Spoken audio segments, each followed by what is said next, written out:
Yo, welcome in. My name is Sweet Phil, and I'm bringing you today the lucky number 13 tips for starting out Diablo 4. Now, you don't have to, but I'd greatly appreciate it if you hit the like button. If you're new to the channel, subscribe up so you never miss any of the future Diablo 4 content. And to try to convince you, I'm going to show you the cute Puppers cosmetic that a lot of people unlocked in the open beta. Alrighty, now let's get after it. Now for tip number 1 right here, I would recommend always do the main quests first. There's a couple of different reasons for this, but first off, to see what the main quests look like, I have them all done. But you see this little yellow icon right here? That's under the map is where the main quest will be at, and you'll see them out on your map. I have them all done, but you'll see the yellow spots out there. Go through the main quest first. Number 1, you get your mount at the beginning of like Act 4. So getting that mount, you can travel around so much faster, and it's real easy to get distracted in this game by all the different side quests and stuff. But I would highly recommend to go through the game first and do strictly the main quest and then kind of branch out and hit some of the other stuff. Now for tip number 2 is use the pin location function. Now all you do is open the map. It's with tab on the PC, and anywhere on the map, even if you haven't been there, boom, you can drop down a pin to go to a certain location, like we'll say this quest right here. And you see where I'm at, it literally shows a line exactly how to get there. And as you go on your mini map up here, you can see the red line right there. It'll show you exactly the path to go to get there, so you never ever will get lost and you get right to the location you're looking for. Next up, just go ahead and play the game you see over right here on World Tier 1 on your first playthrough. There really isn't hardly any benefit from playing on World Tier 2. You get a little bit extra experience and a little bit extra gold, but the monsters are harder and they have more life, so they take longer to kill. So even with the extra experience gain, are you really getting more experience per minute when the monsters take longer? Now, it's all up to you. If you want to just play through the game and have fun because of the harder difficulty and the harder challenge, feel free, by all means, go and do it. But don't feel compelled just because someone says like, "Oh, noob gamer playing on World Tier 1. Don't worry about that. Just go ahead and play through the game on World Tier 1 and it'll be perfectly fine. And you can progress through the game and you find all the same drops and stuff like that. So don't necessarily worry about playing on World Tier 2. So next up, don't worry about just playing through the campaign completely solo. Now, I know this is an online, open world, multiplayer type of game, but really playing through the campaign solo is almost more efficient than playing through with other people, because a lot of times the person will want to go back to town to salvage or sell stuff, but you don't need to. They want to go do their quest to get their, specialization for the rogue, or to get their enchantment slots for the sorceress, their spirit boons for the druid. And, you go help each other out. Completely acceptable, but that just takes more and more and more and more time.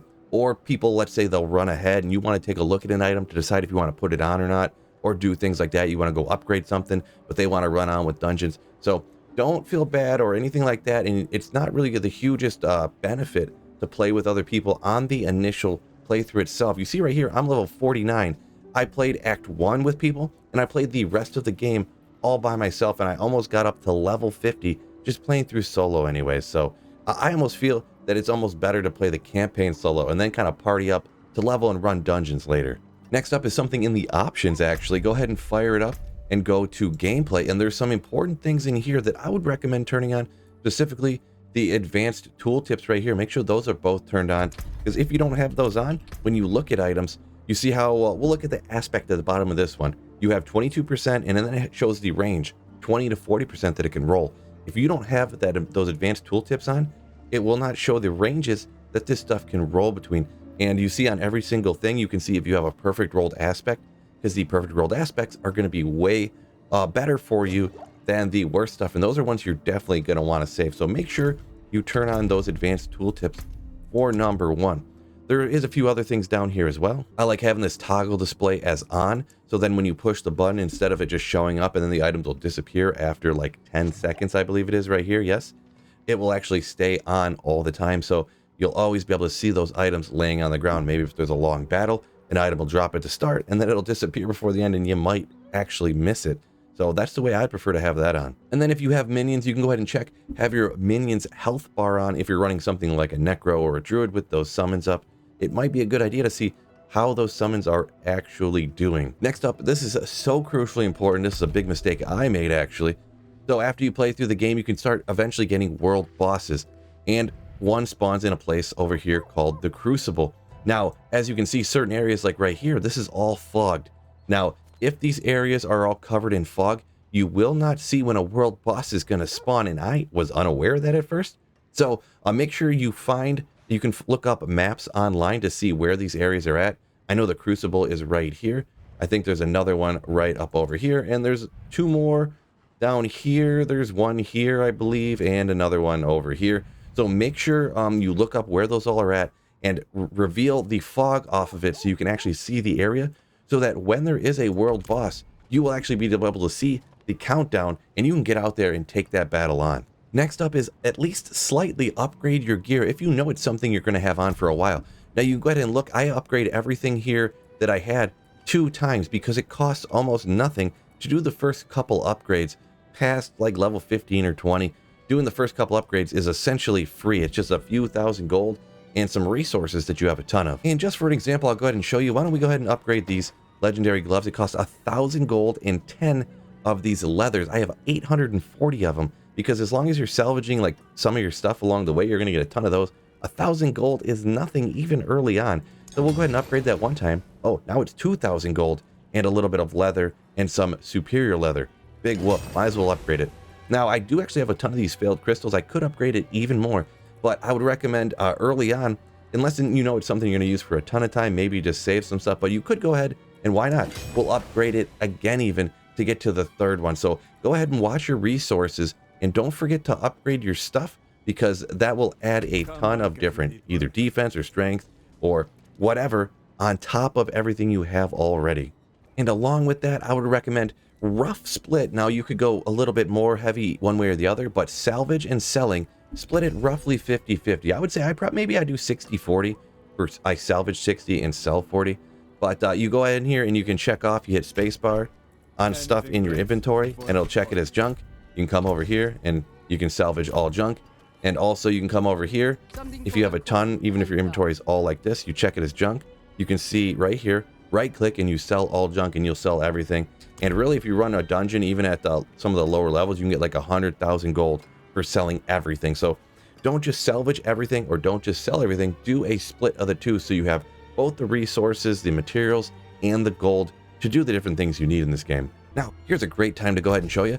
If you have an item that has a gem in it, such as this, you see this one has a 2 to life, so it's one of the skulls in it.